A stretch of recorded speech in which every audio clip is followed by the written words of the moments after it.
guys and gals, Never here from Drake Queen Gaming, and some of you on Twitter, the Gaming Dragon. Today I'm coming back at you another Let's Play episode of Conway, Julian's Path. So yeah, let's go ahead and jump right back into it, shall we? Alarm chain, you are up, and let's go. Alrighty. We have had quite a night. Course is steady for now. However, we may be required to attack with both watches at the end of the watch if the wind stays as it is. Should we be ready for that as well?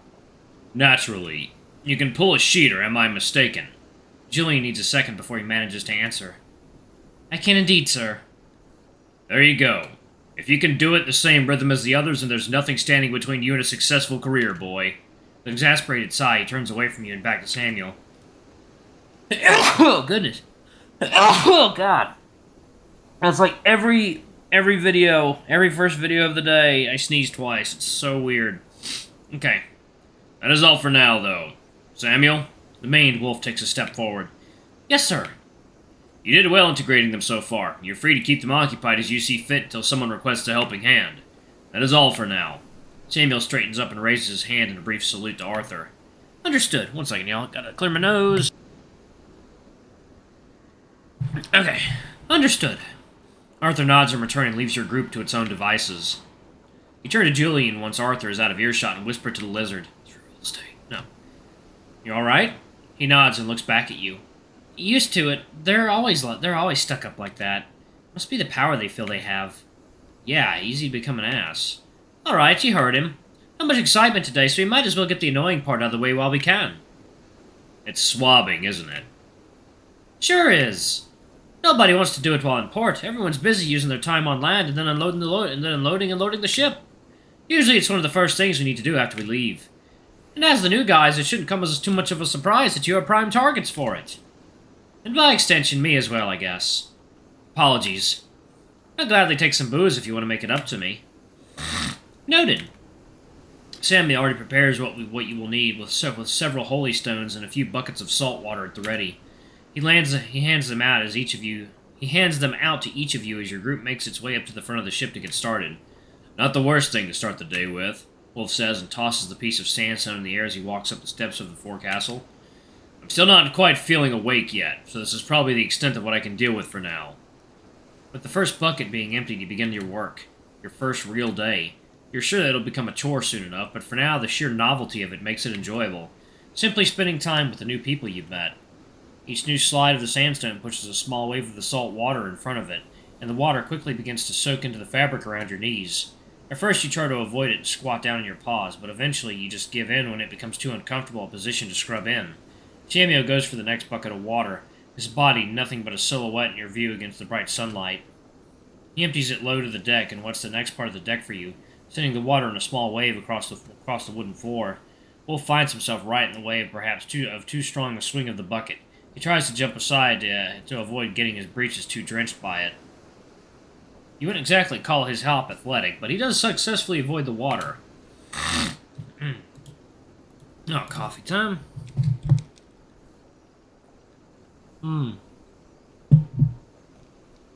He said, even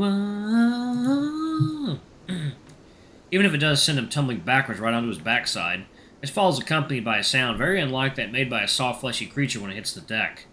A light wooden pang as an object rolls across the soaked deck. It stops as it rolls against the scales of Julian's foot, finally giving you a proper view of it. A fife? Simple looking initially, smoothly polished wood, but the ends of it are wrapped in brass with a bit of detail on the end. Yours? Julian looks over at the black wolf beside him, who reaches for the instrument. Yes. You can play an instrument? Yes. Well, a bit. Why is that such a surprise? I didn't know it was forbidden to own an instrument. Julian leans in a little closer to have a look at the instrument. No, it's not. I just didn't take you for the musically inclined type. Not gonna lie to you, I didn't expect it either, Wolf. Can you play something? Wolf's expression immediately turns into easily the most terrified you've seen him. What? I'd rather not, to be honest. Well, come on, you can't just put it away without playing something for us. Just think of what a hot property you'd be on the ship if people knew you could play an instrument. And what makes you think that is what I would want? Wolf opens the pocket of his breeches where the fife fell out and puts it back inside. Not even something really brief. As I said, I can only play a little, and certainly not in front of other people. Why did you bring it with you, then? Don't know. Okay. I don't think you'll have many opportunities to play it without others hearing it around here. Someone gave it to me and I didn't want to leave it behind. I didn't bring it with the intention of playing it. However, she never had the chance to teach me. All I've done so far is to try to learn on my own. Yeah, I don't want to. If he's not up for it, he's not up for it. Wolf nods respectfully back at you. Alright, that's fair. Apologies for being pushy. I just thought it'd be interesting to hear you play it. I just thought it'd be interesting to hear you play it, but I guess I get not wanting to do it. But if you ever change your mind about it, unlikely, but I will let you know if that should happen. And you will all get your badly played 30-second long fife concert. After the shock earlier, you now get another first when you spot what can almost count as a smile on the black canine.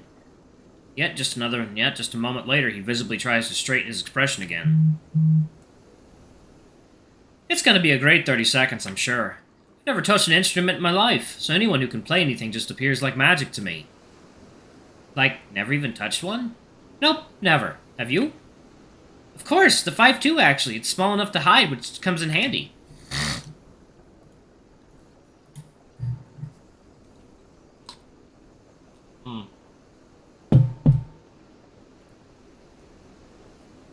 You've never really touched one? He tilts his head to the side as he asks once again. No, Julian, do you know how expensive many instruments are? Not everyone grows up like you. In fact, most don't, if your dad is as high-ranking as you made him sound. For many of us, we had to work to support the families you grew up in. I know I did, and James has mentioned his family's homestead. It doesn't leave a lot of time for leisurely fancies like instruments, not to mention finding someone to teach you in the first place. That's true. It does sound like you grew up in a pretty privileged environment. I guess I never thought of it that way. Julian thinks quietly for a moment. Why'd you have to hide them? Did you grow up in a house with unruly siblings? Always going after your things and handling with the utter disregard for it that only siblings can? He snaps out of his contemplation and leans against the nearby railing. No, it was my father. He didn't approve of such unmanly things as making music. Immediately you feel a pang of guilt for delving into the subject. I just wanted to play the violin instead, but you can't really stuff a violin into the hole of a tree trunk. A fife is cheap enough that I was able to buy one with my own money without anyone noticing or asking about the money. And it's small enough to hide. You must look a bit awkward as you try to find the right moment to speak while Julian was talking. I'm sorry, you had your own troubles, it sounded like. It wasn't my intention to belittle them. Julian returns a smile to you. It's alright. At least you managed to find a way to get around it. Speaking of which, could you not play something, Julian? I suppose I could, if Wolf is fine with it. Turn around to Wolf to hear what he thinks of it. You can tell from his expression that he doesn't seem all too sure about it. Just for a minute. Fine. He reaches into the pocket on the side of his trousers and takes out the instrument. Here, just be careful with it. Julian takes the offered fife and looks at it more closely. He turns it between his fingers to get a view of every side. Of course. It looks really nice. You've taken good care of it. Wolf doesn't stop watching Julian for even a second, but some of the tension in his body appears to dissipate at the compliment. Of course. It certainly looks a lot nicer than the one I've got. They're simple instruments usually, so it's nice to see one with some detail. He lets his claw run along one of the decorative lines stamped into the metal. Every now and then the tip of it catches in the lines and is guided along them. Thank you. After a visual inspection, Julian raises the instrument to his mouth. He takes a breath and begins to blow over it gently. He tries one or two notes at first just to get a feel for it, all under the watchful eyes of the three of you. When he seems comfortable enough, he begins to play in earnest, fingers dancing along the length of the instrument. The tone is rather shrill at first, but he adjusts his playing until he manages to soften it. Immediately, the lizard appears to become one with the music he plays, finding the rhythm, and soon after a subtle sway goes through his whole body. You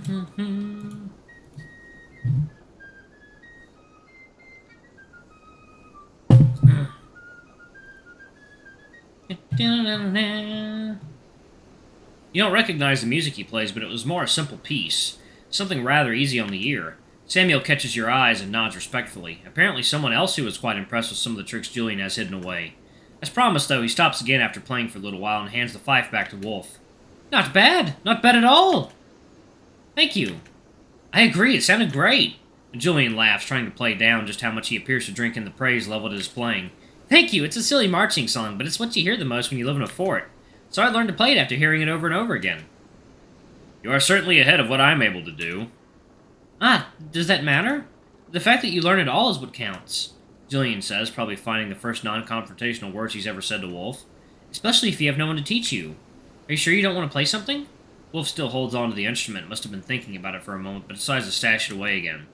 I'd rather not. If you can play, Julian, couldn't you teach him?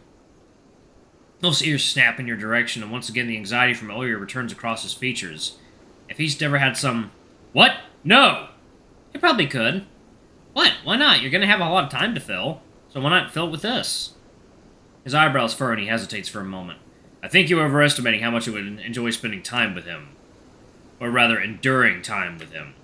Really? I appreciate the kind words for wanting to help. I mean, have you actually stopped to listen to yourself when you're around him? Can't exactly blame Wolf for thinking that you'd be annoying as a teacher. Just because I'm joking around every now and then doesn't mean that I can't be serious when it's needed. Julian's tail slithers over the ground and curls around where he's sitting. Teaching him would be such a time. Yeah, but who's gonna believe it? Fine, fuck me, I guess. Nobody has to. I'm just making a genuine offer to help. All I'm saying is that it's understandable why he might be hesitant to take you up on it. Wolf speaks up with a hint of exasperation to his words. Could you stop talking about me in the third person so that we can get this done here? Samuel already has an empty bucket ready to get more water from the sea. That's probably for the best. I feel like I have made a mistake for even suggesting it. You haven't. Slowly, Samuel drags the now-filled bucket up along the outside of the hull of the ship. Once it's back in his paws, he provides the rest of you with more water to soak the boards of the deck in. You feel the sting of salt water in your eyes. A drop of it splashes up and hits you. You raise your hand to rub your eye and continue your work of scrubbing the deck of the ship. As time goes on and you slowly make your way across the deck, you find yourself working close to Wolf and out of earshot of the others. You really don't want to give him a chance? It takes a while before Wolf answers, but you can see he's clearly thinking about your question as he works. With an almost defeated sigh, he stops and sits down to answer. What are you trying to accomplish here? Isn't it clear? You want to learn to play the instrument. Julian can play it. Is there so much of a mystery about it? It clearly means something to you. Yes, but... He glances over to Julian, who, just like you two, is scooting around on his knees and more or less diligently going after his task. Did you see how he played, or when he looked at his fife? And? He loves it. Playing it and making music, I mean. He can be a bit of an idiot, sure, but I think he seriously would enjoy teaching someone. Again, what are you trying to achieve here?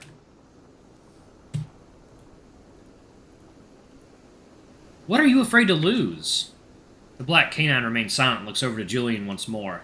Just give it a go. Worst case, I'm wrong and you have to put up with him for 10 minutes before you've had enough. That's survivable, is it not? He rolls his eyes and goes back to work. After a few moments, you assume he's just doing the same old thing, trying to ignore you.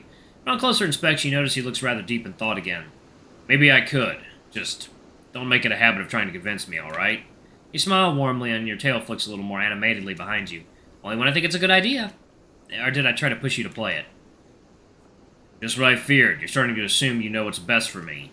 Before you can respond, a call from Samuel draws your attention as the main Wolf wants you to come over for a moment. You and Wolf do as you're told, and on your way you spot another sailor talking to Samuel. Not someone you know, but as you get closer you begin to be able to hear what they're talking about. Samuel! A voice calls out from the other end of the deck, loud but unintelligible over the background noise of the ocean. The sudden shout breaks the relatively calm air on deck. He calls out again as he approaches you, and the main Wolf turns to face him.